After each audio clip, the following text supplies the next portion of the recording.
किसी भी देश की अर्थव्यवस्था, आप जानते हैं, एक गाड़ी की तरह होती है।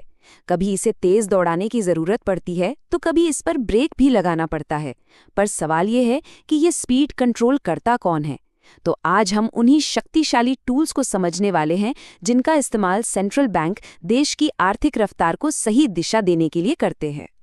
तो आज की इस चर्चा में हम सबसे पहले ये देखेंगे कि भाई अर्थव्यवस्था को कंट्रोल करने की जरूरत ही क्यों पड़ती है। फिर हम सेंट्रल बैंक के दो सबसे जरूरी हथियारों रेपो रेट और रिवर्स रेपो रेट को समझेंगे। और आखिर में जो सबसे जरूरी बात है वो ये कि इन रेट्स में छोटे मोटे बदलाव का भी हमारी रोजमर्रा की जिंदगी पर आखिर असर क्या होता है। तो चलिए इसी सवाल से शुरू करते हैं। सोचिए, जब अर्थव्यवस्था में चीजों के दाम मतलब कि महंगाई बहुत तेजी से बढ़ने लगती है तो उसे कहते हैं ओवरहीटिंग।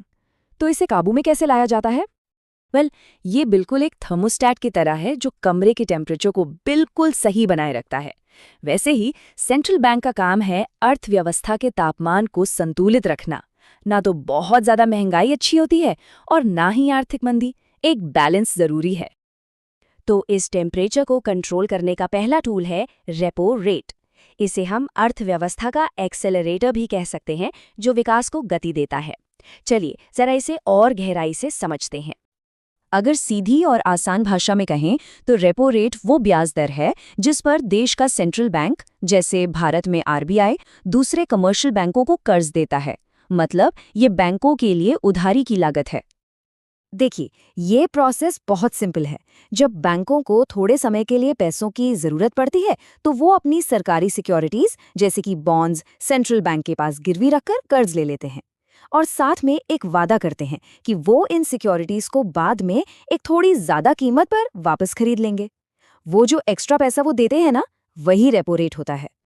तो इस पूरी प्रक्रिया का आखिर मकसद क्या है? मकसद एकदम साफ है।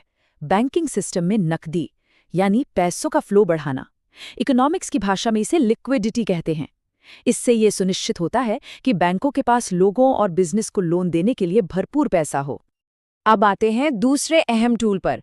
अगर रेपो रेट इकोनॉमी में पैसा डालने का काम करता है तो एक टूल ऐसा भी तो होगा जो जरूरत से ज्यादा पैसे को बाहर खींच ले। बिल्कुल, और इसी को कहते हैं रिवर्स रेपो रेट।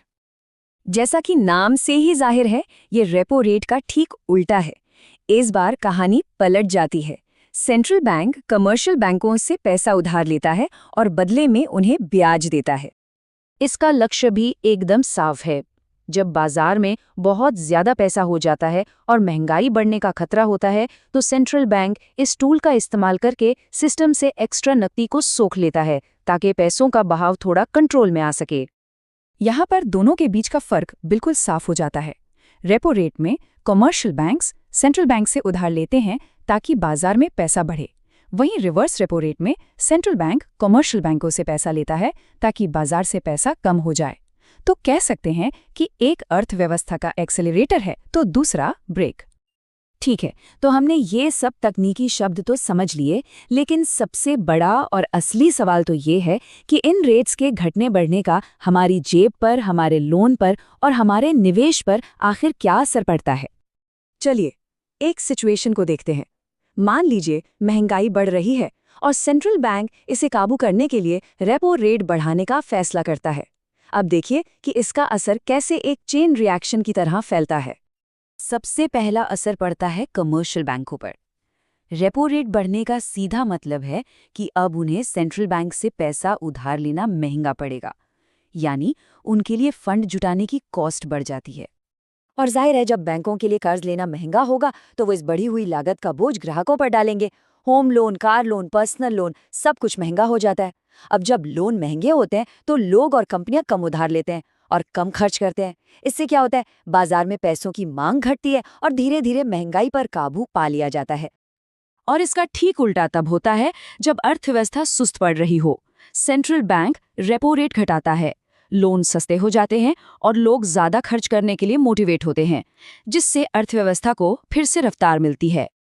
तो हमने देखा कि ये रेट्स कितने शक्तिशाली हैं, अर्थव्यवस्था को चलाने के लिए सबसे जरूरी लीवर्स में से एक है।